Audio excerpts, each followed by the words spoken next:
जय जय श्री राधे रासेश्वरी पथ यूट्यूब चैनल पे आप सभी का स्वागत है। श्री रामचरितमानस में गोस्वामी तुलसीदास जी ने बताया है कि भगवान के भक्त कौन हो सकते हैं और जीव को विश्राम किस प्रकार प्राप्त हो सकता है। विश्राम अर्थात जन्म लेना, मरना, जन्म लेने के बाद ब्रह्मचर्य का पालन करना, गृहस्थ का पालन करना, वानप्रस्थ का पालन करना, संन्यास का पालन करना, इन चारों आश्रमों का पालन करना, उचित ढंग से एवं भगवान की भक्ति को प्राप्त करना।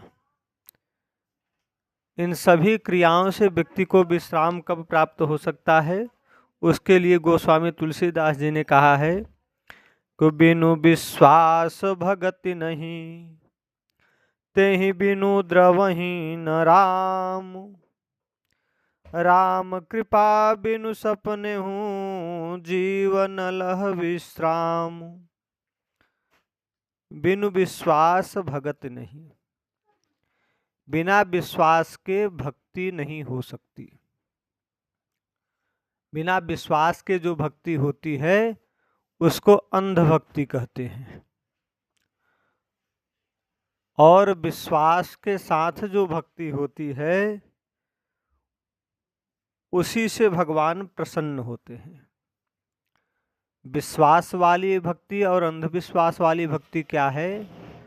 विश्वास वाली भक्ति वह है कि जिस अवस्था में भी यह शरीर, यह जीव रहे, उस अवस्था में भगवान का धन्यवाद करता रहे और उस अवस्था में भी भगवान की कृपा को ही समझकर, भगवान के आदेश को ही समझकर, भगवान के अनुकंपा को समझकर उस जिस अवस्था में है उस अवस्था में रहकर भी भगवान का भजन करे।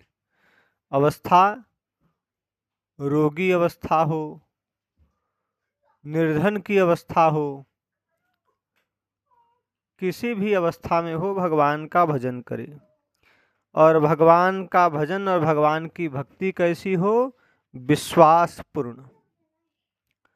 और जिस भक्ति में विश्वास नहीं होता उस भक्ति से भगवान प्रसन्न नहीं होते। आज भगवान श्री कृष्ण पर विश्वास हुआ तो कल राम जी पे हो गया, परसों हनुमान जी पे हो गया, नरसों शिव जी पे हो गया, कभी भगवती दुर्गा पे हो गया, कभी कुल देवी पे हो गया, कभी ग्राम देवी पे हो गया। तो जो हमारी भक्ति बार बार बदलती रहती है, अगर हमारा दृढ़ संकल्प ऐसा हो जाए इन सब में मैं राम को ही देखूं, सब में कृष्ण को ही देखूं, सब शिव स्वरूप ही हैं, सब भगवती दुर्गा स्वरूप ही, ऐसा विचार हो तब तो बहुत श्रेष्ठ है, अति उत्तम है। लेकिन अपने स्वार्थवश देवी देवताओं का चयन करना और अपने स्वार्थ की पूर्ति न होने पर देवी देवताओं को बदल देना, यह विश्वास का कारक नहीं है। इसलिए बिनु विश्वास भगति नहीं, बिना विश्वास के भक्ति नहीं हो सकती। और विश्वास पूर्ण भक्ति जो होती है उसी से भगवान प्रसन्न होते हैं। और जब भगवान प्रसन्न हो जाते हैं तब क्या होता है कि राम कृपा बिनु सपने हूँ,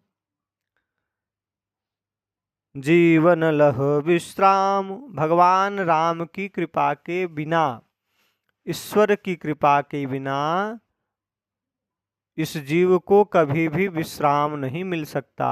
अर्थात इस जन्म में तो वह अपने कर्मों को भोग ही रहा है, जैसा कर्म करेगा उसी प्रकार उसको अन्य योनि प्राप्त हो जाएगी। इसी प्रकार 84 लाख योनियों में भटकता रहेगा। भटकने के बाद पुनः भगवान की कृपा हुई तो मनुष्य शरीर प्राप्त होगा। इसी में मौका है कि भगवान का भजन कर ले। इसलिए भक्ति पूर्वक भगवान का भजन करना चाहिए। जय जय श्री राधे।